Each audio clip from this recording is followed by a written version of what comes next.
Today I'm about to tell you if Johnnie White Walker is worth your money. Hey guys, I'm Philip, and this is another episode of Whisky Impressions with limited edition of Johnnie White Walker Game of Thrones series bottle. I was lucky enough to get one bottle, even though there's only 7,000 bottles in Czechoslovakia, so you better buy fast if you want this one. Let's see how it tastes and talk about it afterwards.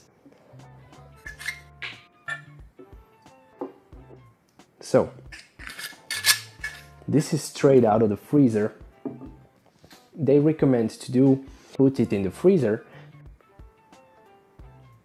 This bottle is priced around 40 euros. As expected, the nose is a bit more flat.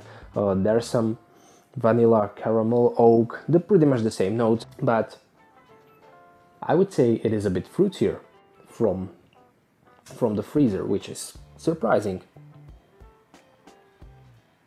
Yeah, it is fruitier, some kind of berries, I would say.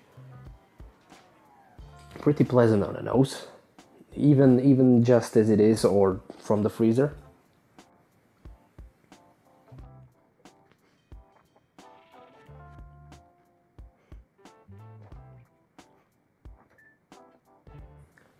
It is a cool experience as the whiskey warms up on your palate. There are some malt, oak, in general woody notes with some vanilla and caramel. I would say this is pretty strong on the malt. Without the freezer, it reminded me of Jameson Crested. From the freezer, not so much. I would say it is a little less sweet now, maybe. And it is a different experience, and I would not say worse, surprisingly, because we all know that the colder an alcohol is, the less taste it is able to provide. But is this whiskey worth your money? Well, the whiskey itself is a mix of Cardhu and Cleanish, or Clyanish, I don't know how to pronounce it. A new blend of these two whiskeys from Johnnie Walker, 41.7 ABV, and the taste is, well, if I didn't know what it is, I would say it deserves around 25 euros. It costs around 40, but the 15 is for the really cool design, and it is a Game of Thrones bottle. So if you like Game of Thrones and if you like whiskey, I suggest you go get it.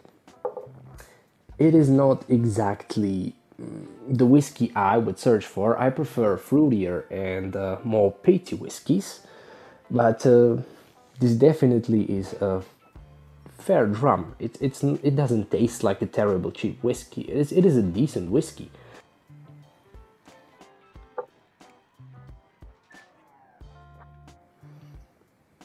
Heavy on the oak and malt, and there is a little bit fruity note that wasn't there when this was not from the freezer, which is really surprising for me.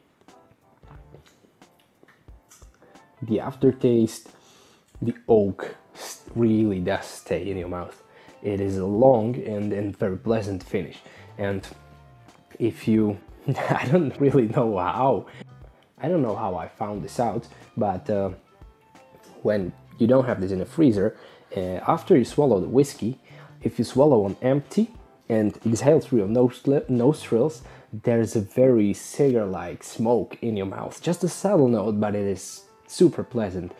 I'm not really able to get it right now, but believe me, try that. I really like that note. I've never had anything like it before.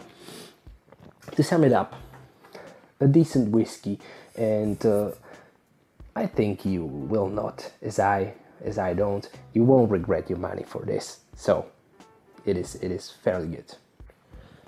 Some other notes that I was able to pick up when I drank this yesterday: on room temperature, where on the nose I was getting some notes of pear and blueberry, and the blueberry is still there, the pear not so much. The blueberry or maybe red berry, even with the blueberry, is now more strong, which is cool. On the taste, it was pretty much the same. Of course, less bitey. I mean, it is less bitey right now. And on the aftertaste, yeah, pretty much the same, except for that. It is a little bit more soft from the freezer, of course. I generally like it probably, yeah. I wish the fruity notes were a little bit stronger and there was some kind of smoke present all the time.